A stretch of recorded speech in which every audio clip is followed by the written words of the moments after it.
So thank you very much for having me. And since I'm the last talk today, I wanted to take this occasion to thank Benoit Gauthier for organizing this wonderful event. So please join me in thanking him.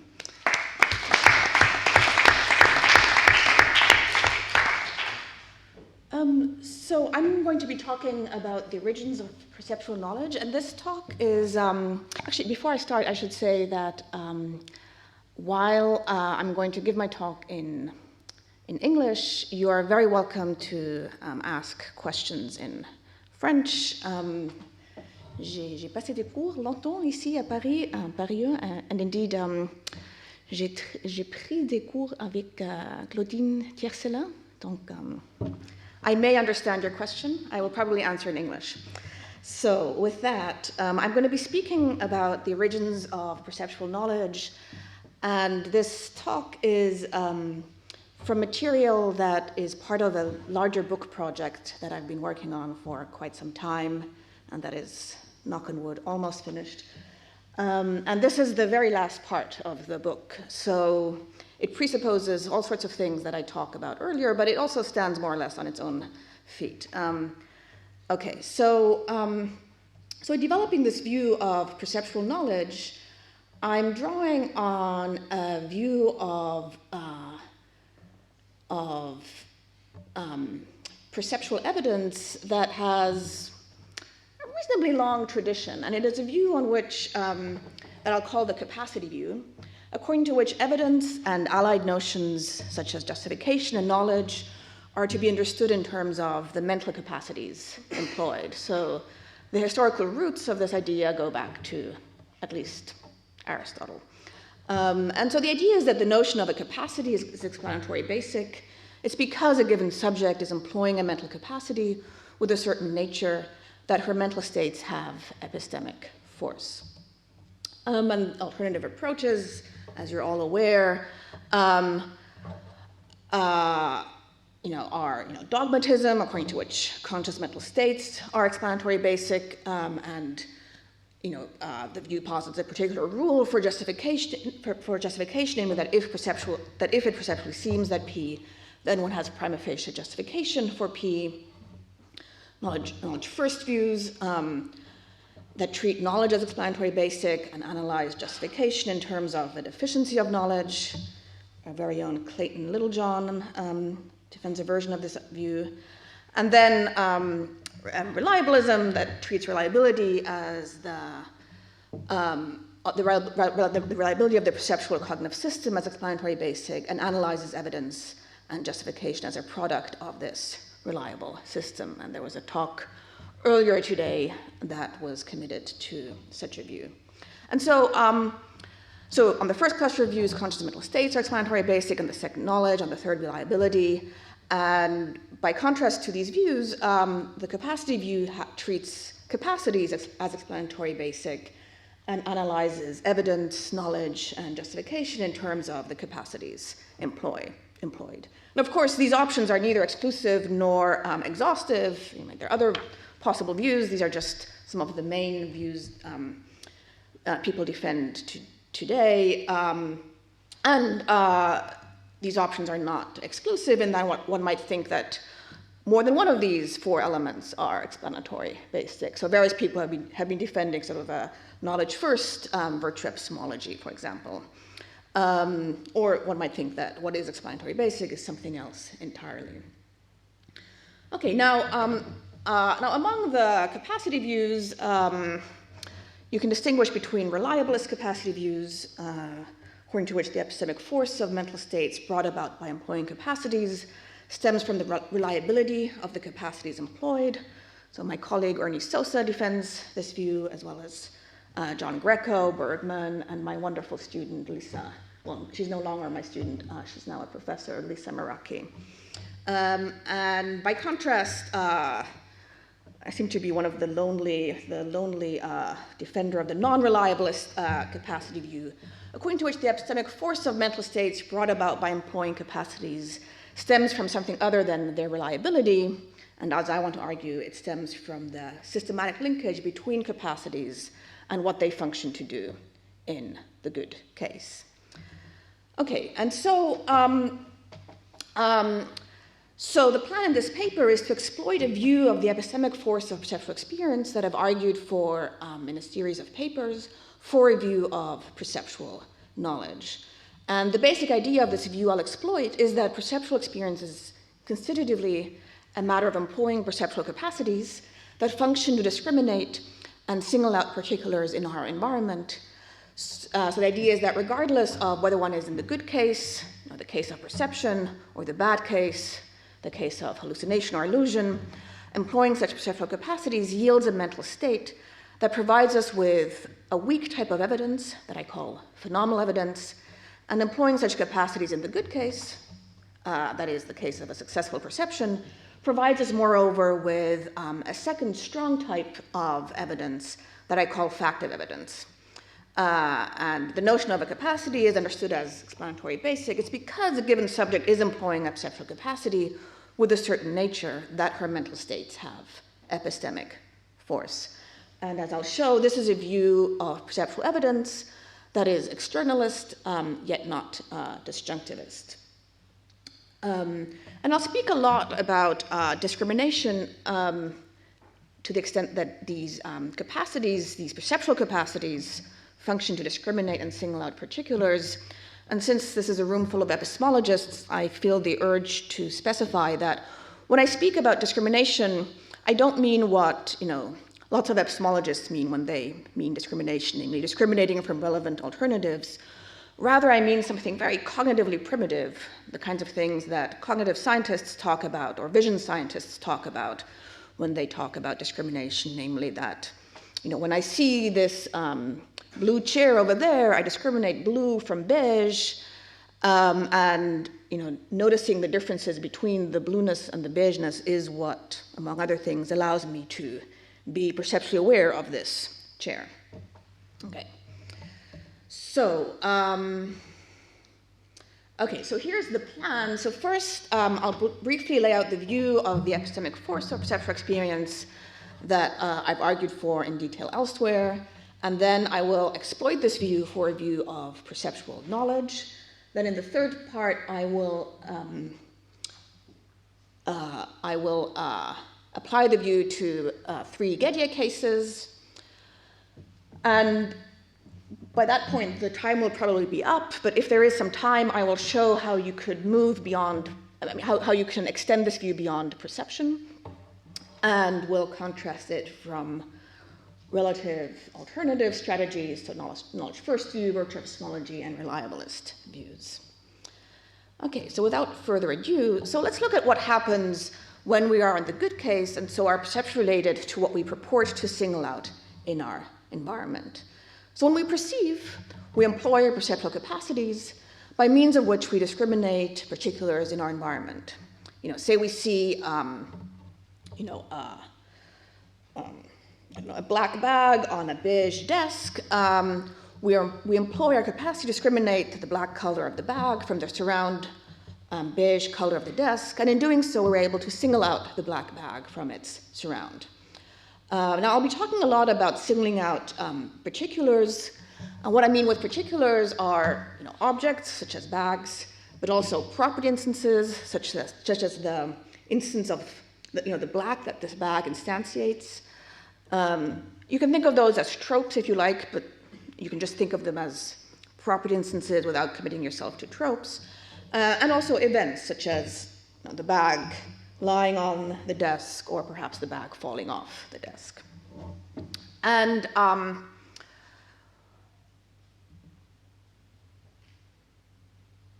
I talk about singling out rather than referring to particulars, just so as to highlight the cognitively low-level nature of perception and the potentially proto-conceptual nature of perception. So at least on the way most people talk about reference requires quite sophisticated linguistic capacities, whereas perception arguably does not require any such capacities. And the idea is that in hallucination and illusion, we possess, if we possess a perceptual capacity, we can employ a capacity, we can employ this capacity even if we fail to discriminate and single out particulars in our environment. So if I possess the capacity to discriminate black from other colors, I can employ it even when I'm not perceiving, but rather hallucinating. And so what the perception case and the hallucination case have in common is that in both cases, I employ the perceptual capacities. The way they differ is that in one case, I single out a particular, and the other case, the hallucination case, I fail to single out a particular. And in such cases, when we fail to single out what we purport to single out, we employ the perceptual capacity baselessly. And now you're probably wondering what I mean with perceptual capacity. So a perceptual capacity is a mental capacity, a low-level mental capacity that functions to discriminate, single out, and in some cases classify a particular kind, such as instances of red. And for those of you who care about such matters, this is an idea that's well based in vision science and other perceptual sciences. And such perceptual capacity are determined by general functional relations between the organism and its environment, for instance, global patterns of the organism's response to its environment. And critically, the perceptual capacities are individuated externally. So, I have thousands, perhaps millions of perceptual capacities, and each one of them is individuated by what that capacity functions to single out. So my red capacity is individuated by red things in the environment. My capacity to discriminate and single out Bordeaux is individuated by Bordeaux things. And these capacities stand in complicated hierarchical relations to each other. So my capacity to discriminate and single out Bordeaux things is a sub-capacity of my red capacity and is different from my blue capacity, but they're both sort of on the same level, whereas my capacity to discriminate colors from shapes is sort of more high level than each one of those, and so forth. And if we possess a perceptual capacity that functions to discriminate and single out, say, instances of red, we're in a position to discriminate and instances of red from other colors in our environment and to single out instances of red. And so that's to say that the possession conditions of a perceptual capacity is understood counterfactually, and it's understood counterfactually such that there's no kind of historical, evolutionary, phylogenetic, or ontogenetic history to my possession of perceptual capacities. As a matter of empirical fact, I happen to possess the capacities I do because of my history. But as I will show, the epistemic force of my capacities does not in any way depend on the history of my using those capacities, which is to say that someone like Davidson's swamp man possesses all the capacities that, and it can have mental states with the very same epistemic force that Davidson has, where swamp man is this somewhat bizarre thought experiment of Davidson, a being that came about by a lightning bolt, and is identical to Davidson, but has a history completely different than Davidson. So that's to say that this is a certain kind of time slice epistemology, this view. Okay. Insofar as one can employ capacities to single out particulars or employ them while failing to single out the particular one purports to single out, their employment is fallible. In this respect, the view differs fundamentally from, say, Williamson's view in knowledge and its limits that the methods employed in gaining evidence are infallible and the mental states yielded is always factive. But while employing capacities is fallible, this does not mean that the good case and the bad case are on a par. So I want to say that in perception and a relevant hallucination, the perceptual capacities employed are the very same. However,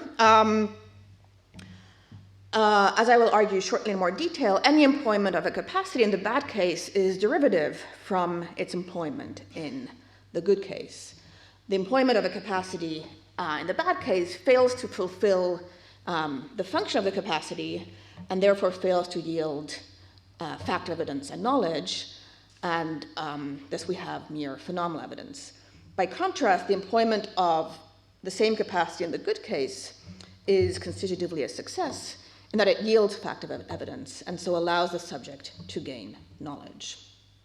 Okay, and now the key background idea is going to be that perception, perceptual consciousness, the key background idea about perception, perceptual consciousness that I will be assuming here, but that I have argued for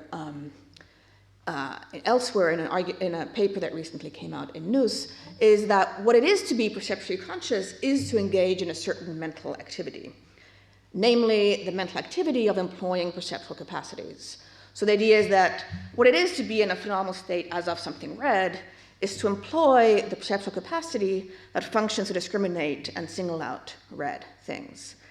And this is a radical view in that it departs with a more or less 2,000-year strong orthodoxy about perceptual consciousness, according to which what it is to be perceptually conscious is to be sensibly aware of, some thing, where that thing could be a property, a sense data, an intentional object. There's a huge range of difference in what that thing is that we're sensibly aware of. And my idea is, no, we should do away with this tradition and rather think of perceptual consciousness in terms of a kind of mental activity, namely the activity of employing perceptual capacities. And so more specifically, the idea is that phenomenal states are constituted by employing perceptual capacities in a sensory mode, that is modes such as seeing, hearing, touching, smelling, or tasting. And so the idea is that if the same perceptual capacities are employed in the same sensory mode, the same phenomenal state is constituted. So the same perceptual state is constituted with the same phenomenal character. Okay.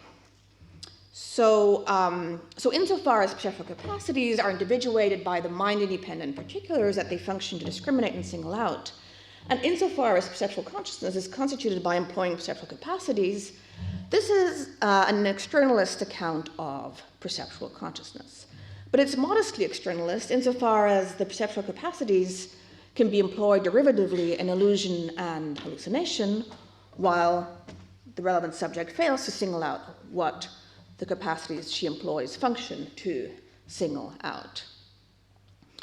And so perceptual capacities can be employed in illusion or hallucination, thereby bringing about the phenomenal states we are in when we suffer illusions or hallucinations.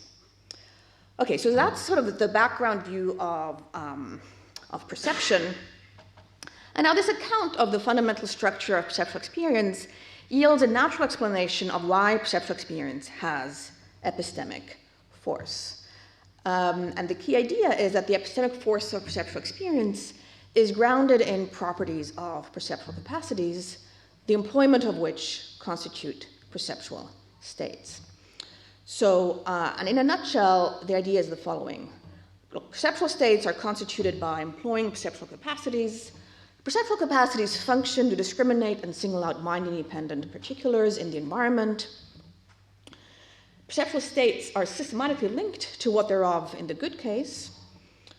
With a few additions, this follows from 1 and 2. And in virtue of being systematically linked to what they're of in the good case, perceptual states provide evidence for what they are of in the good case. So to add some meat to this skeleton of an argument here, so consider a perceiver who sees a white cup. Let's call him Percy. So Percy is in the good case. His perceptual state is systematically linked to the white cup he is seeing, in that he is perceptually related to that very cup. And his perceptual state is of the white cup, and it provides him evidence that the particular cup is present because of the systematic linkage between his perceptual state and the state of his environment. And so I refer to this view as capacitism, since the fundamental structure of perception is analyzed in terms of employing perceptual capacities. Now, what happens when we hallucinate? Well, when we suffer a hallucination, we employ the very same perceptual capacities that we would be employing were we enjoying a subjectively indistinguishable perception, albeit failing to single out the relevant particulars. And if this is worrisome to you, just think of the case of concepts. So when I possess the concept horse, you can easily imagine the case where I see a cow, or I seem to be seeing a cow coming towards me. Sorry, forget it. I possess the concept horse. I refer to something coming towards me and say that's a horse. In fact, unbeknownst to me, it's a cow. No one disagrees that in such a case, I've employed my concept horse. The failure happened not at the level of employing the concept, but rather at the level of referring to the object, because there's no horse there. And I want to say the very same thing about perceptual capacities. So we can analyze the perceptual capacities that Halley, who is hallucinating a white cup, employs with respect to the conditions for which they function, the good case, despite the fact that Halley is not currently in such a condition. She's in the bad case. So since her perceptual capacities are working well with respect to the conditions for which they function, Halley's perceptual state has at least some epistemic merit. It's a product of employing her perceptual capacities. The perceptual capacities are, even when employed in the bad case, systematically linked to what they are of in the good case. After all, they still function to do what they do in the good case, namely discriminate and single out the environment. And so, as I will argue in more detail shortly, due to this, when we have hallucination, we have at least some evidence for believing that things are how they seem to us in virtue of employing capacities that are systematically linked to what they're of in the good case. But this is a merely weak sort of evidence that is not sufficient evidence for knowledge. And so the failing of Halley is simply that the environment is not playing along. So the way in which Halley is failing is not that she's not employing the capacities, but she is, unbeknownst to her, not singling out the relevant particulars.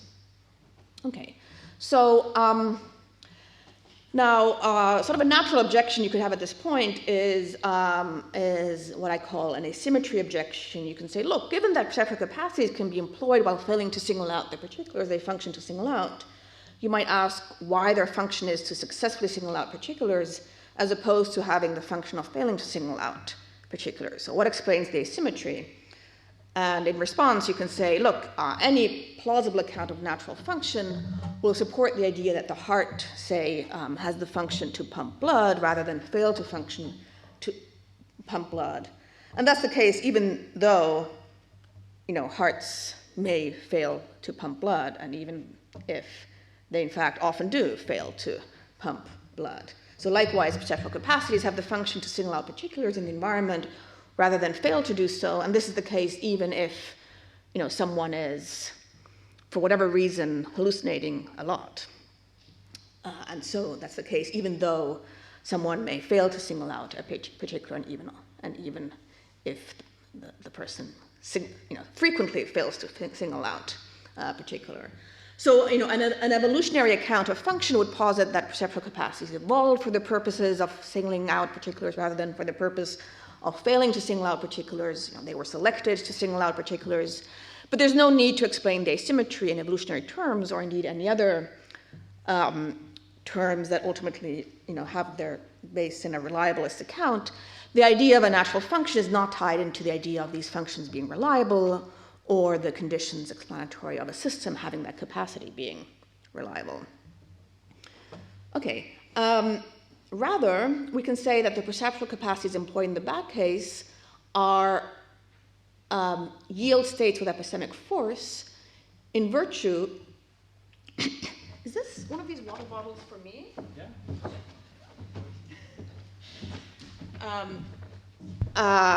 Are explanatory and metaphysically parasitic on their employment in the good case, and that the epistemic force of perceptual states stems from this asymmetry. So there's an explanatory primacy of the good case over the bad case, in that one could give an analysis of the perceptual capacities employed in the bad case only by appealing to their role in the good case. And this explanatory primacy is licensed by a more basic metaphysical primacy of the good case over the bad case. So there's a metaphysical primacy of the good case over the bad case in that, this is a bit complicated here, in that just the function of perceptual capacities is to do what they do in the good case rather than to do what they do in the bad case. So,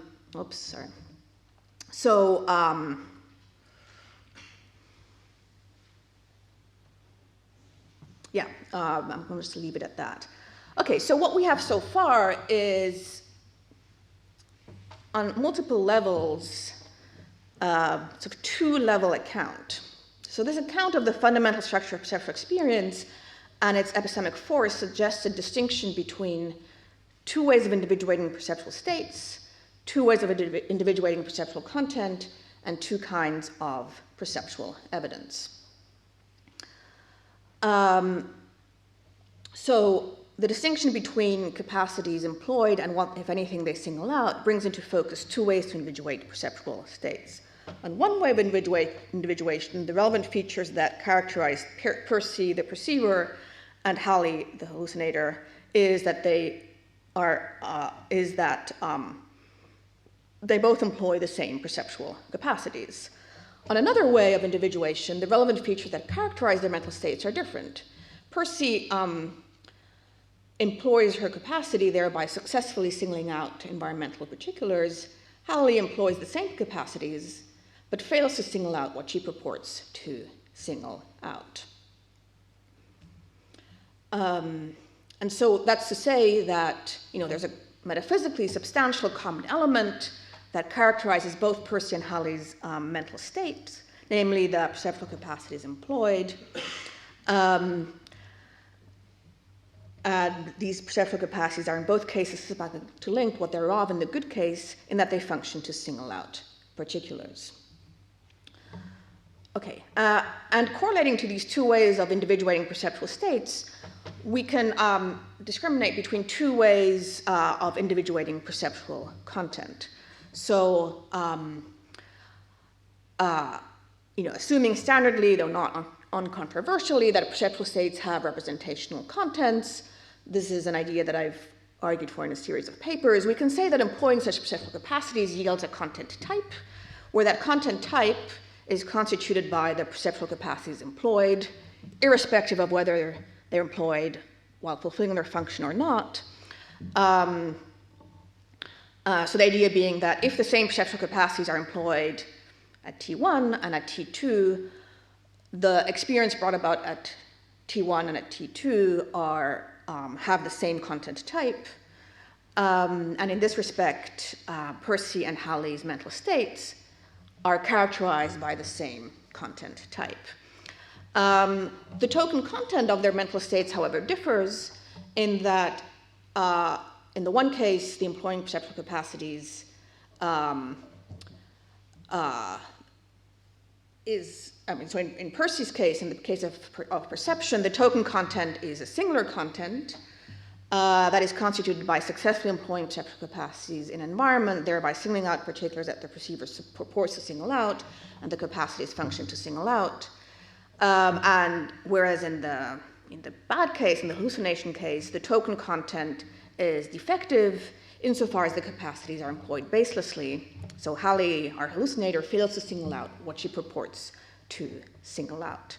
And for reasons that are irrelevant for the talk here, I want to say that the token content of the hallucinator is gappy. But for present purposes, all we need is that it fails to be a singular content. Okay. And then, most relevantly for this talk here, these two ways of individuating perceptual states and perceptual content yield two kinds of epistemic evidence: phenomenal evidence and factive evidence. So phenomenal evidence is constituted by the content type, that is in turn constituted by the perceptual capacities employed, and that's evidence that Percy and Halley have in common, whereas fact evidence is constituted by the token content that ensues from employing these capacities successfully in a particular environment. And so the idea is that in the good case, perceptual experience provides us with both phenomenal and factive evidence. In the bad case, perceptual experience provides us only with phenomenal evidence. There's no factive evidence in the bad case because the capacities were not employed successfully, and the ensuing token content is defective. And now the sort of one of the reasons why you might find this view appealing is that there are lots of views out there on which there's both sort of an internalist element, like phenomenal evidence, and some kind of externalist element, like the factive evidence. But what makes this view here, one of many reasons why you might like this view is that the rational source of both phenomenal evidence and fact evidence is the very same. Namely, it stems from the perceptual capacities employed and the systematic linkage to the environment given by these perceptual capacities. Okay, so I just here on the slides included a much more detailed argument for phenomenal evidence in case anyone would want to take issue with it in the question period. I'm not going to go through the argument. I'll just say that by introducing this notion of phenomenal evidence, we can explain what evidence Percy and Halley have in common, and we can also explain in virtue of what hallucinating Halley is not simply blameworthy for her belief that there is a white cup on her desk. She has reason for believing that there is a white cup on her desk. After all, for all she can tell, there is a white cup on her desk. She has phenomenal evidence that supports her belief. And here's the argument for fact of evidence, in case anyone wants to take issue with it later on. And so by introducing this notion of fact evidence, we can explain in virtue of what Percy is better evidentially positioned than Halley. So while his evidential position may seem to him to be indistinguishable from that of Halley's, Percy has, unbeknownst to him, additional fact evidence, and thus evidence that the particular white cup to which he is perceptually related is in fact before him.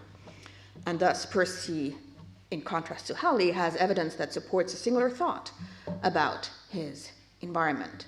And as I'm going to argue now, Percy has indeed has sufficient evidence for knowledge.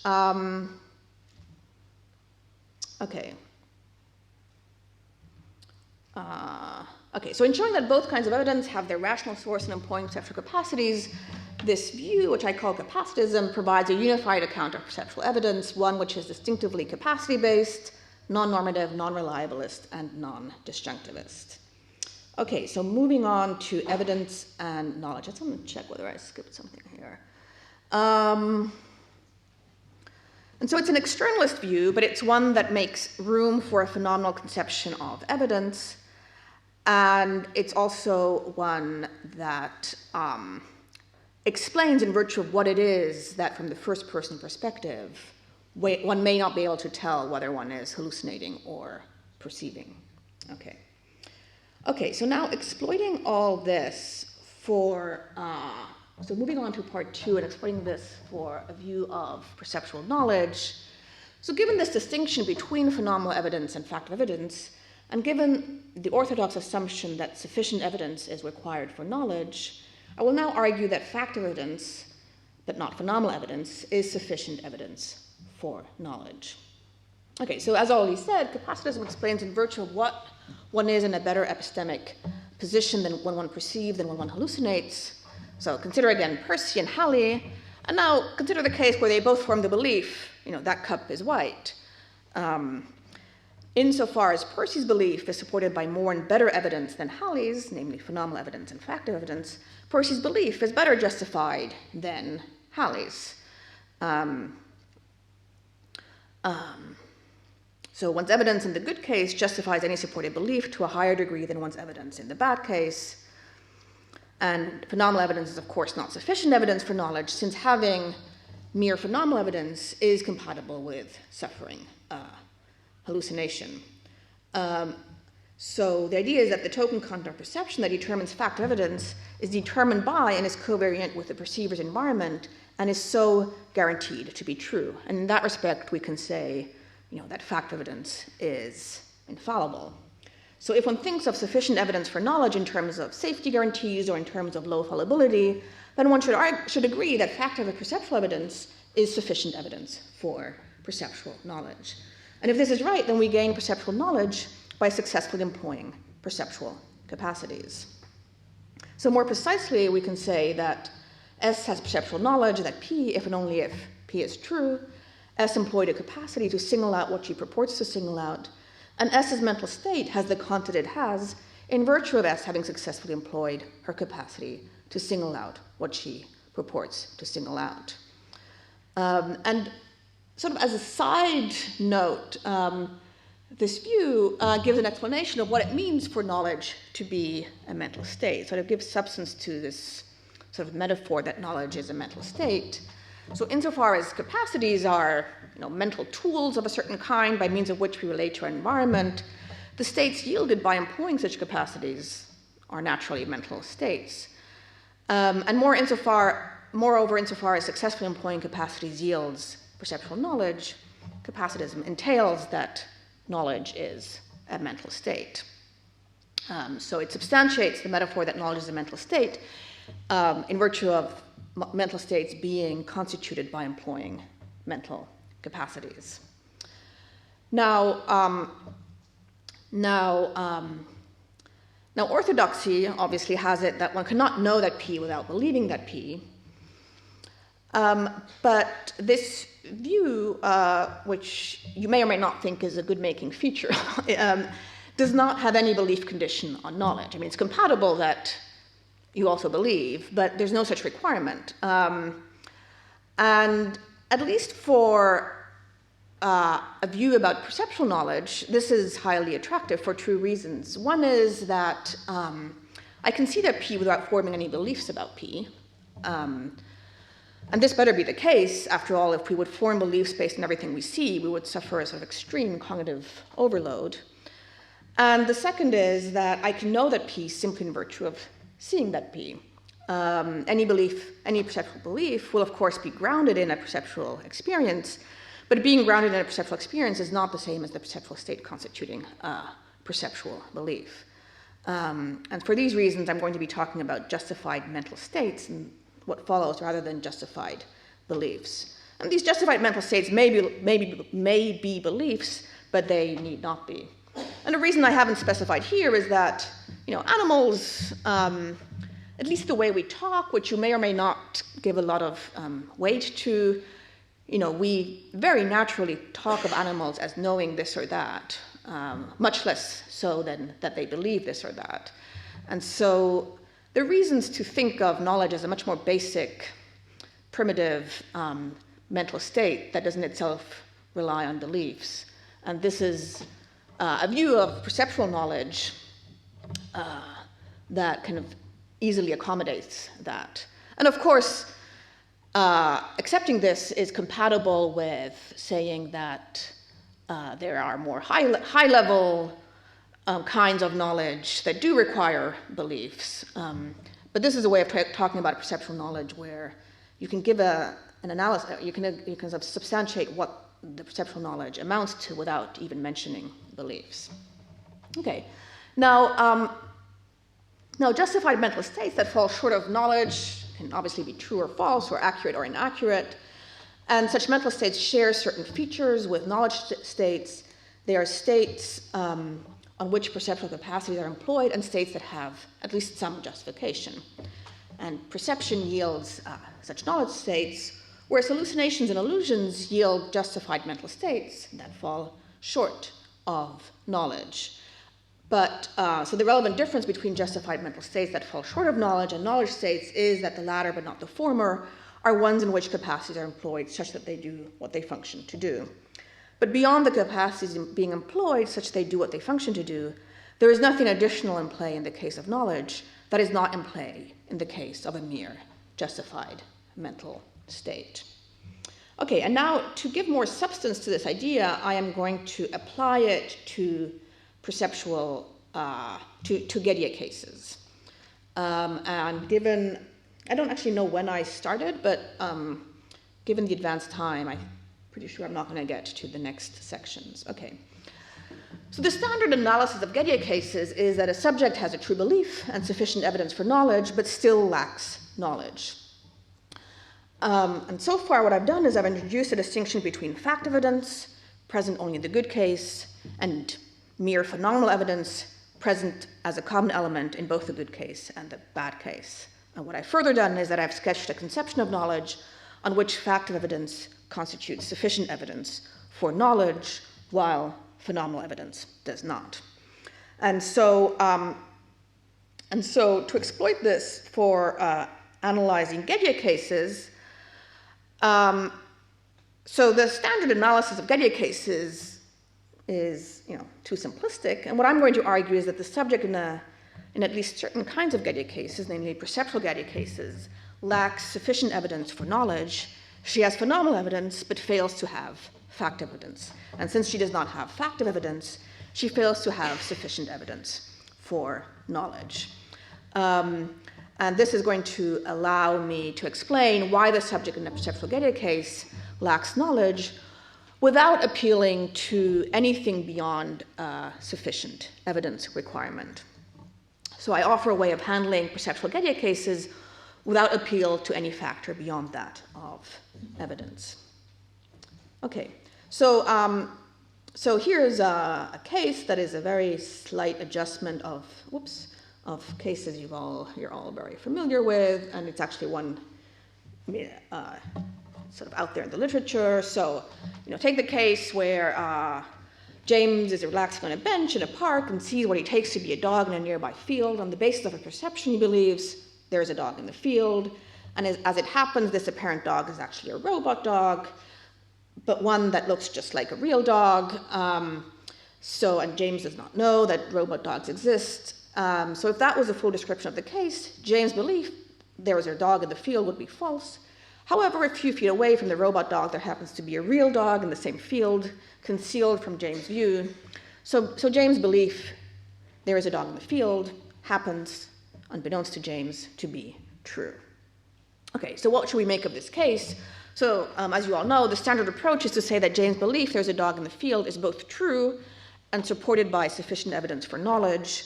And the motivation for this approach is that there is, in fact, a dog in the field, and the belief was formed based on ordinary perceptual processes, albeit on grounds of perceiving a robot dog rather than the actual dog on the field. And the reasoning seems to stem from the internalist idea that James is doing just the same thing from his own perspective as a successful perceiver would be doing in a simple case of seeing a dog in the field, with no robots or other complications. And so, according to this capacitist view, the verdict on the case is different. So on that view, the view I'm suggesting, James' belief has some justification. After all, James employs his capacity to single out a dog, and in virtue of this, he is in a mental state that is intentionally directed at a dog. And being in this mental state provides him with some evidence for his belief that there is a dog in the field. It provides him with phenomenal evidence. So James has a justified true belief. We all want that. But however, since James is not in fact perceptually related to a dog and so does not single out a dog, he does not have factive evidence of a dog. He only singled out the robot. So James has phenomenal evidence but fails to have fact evidence that there is a dog in the field. And since phenomenal evidence is not sufficient evidence for knowledge, James does not have sufficient evidence to know that there is a dog in the field. Okay, and so James believes truly, but he does not believe truly in virtue of successfully employing his capacity to single out a dog.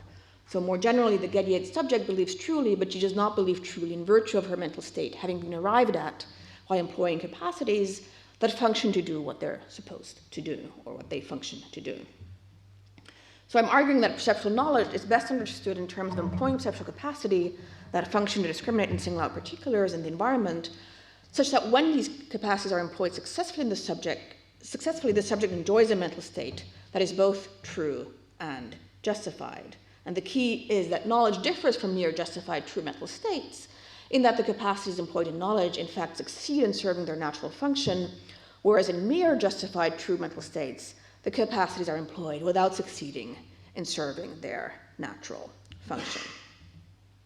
Okay, so more generally we can say that when we employ the capacity to discriminate and single out a particular at location L in our environment, and we in fact discriminate and single out that particular at location L, we gain fact evidence, and thus perceptual knowledge, of the particular at location L. And in a Gettier case, the particular at location L is not in fact the particular that the subject purports to single out.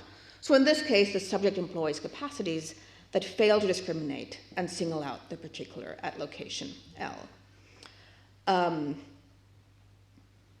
and this is the case even if there is a particular location L star that the subject could have successfully singled out, but did not in fact successfully single out, as in the robot dog case.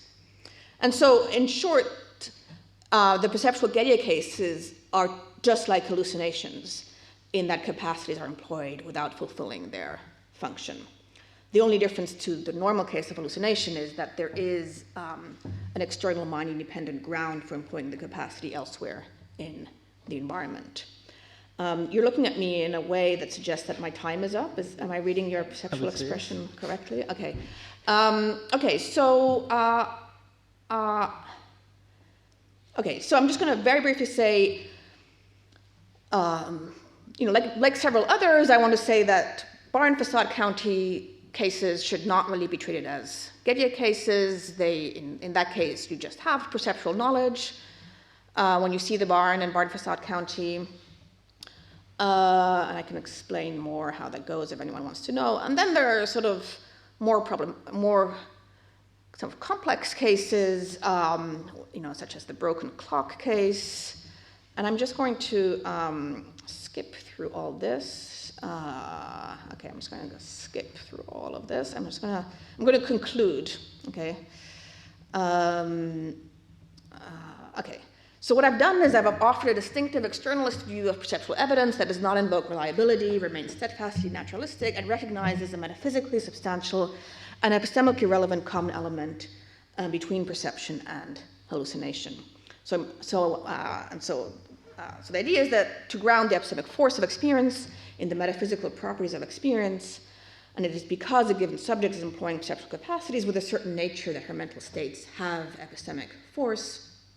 Employing such perceptual capacities yields a mental state that provides us with phenomenal evidence, and employing such capacities, in the good case, moreover provides us with knowledge-worthy factive evidence. In perceptual Gettier cases, the subject only has phenomenal evidence and so lacks sufficient evidence for knowledge. And this approach is distinctive in three respects. It groups perceptual Gettier cases in with hallucinations. It treats both via a lack of sufficient evidence rather than through invoking some sort of fourth condition. And as I only very briefly pointed at, it divides up perceptual Gettier cases from fake barn cases that are just regular cases of perceptual knowledge, from broken clock cases that appeal to some kind of inferential knowledge. But the key is that the underlying picture of perceptual knowledge avoids the pitfalls of both externalist, disjunctivist views on the one hand and internalist views on the other, while revealing what is right in both externalist and internalist approaches. So thank you very much.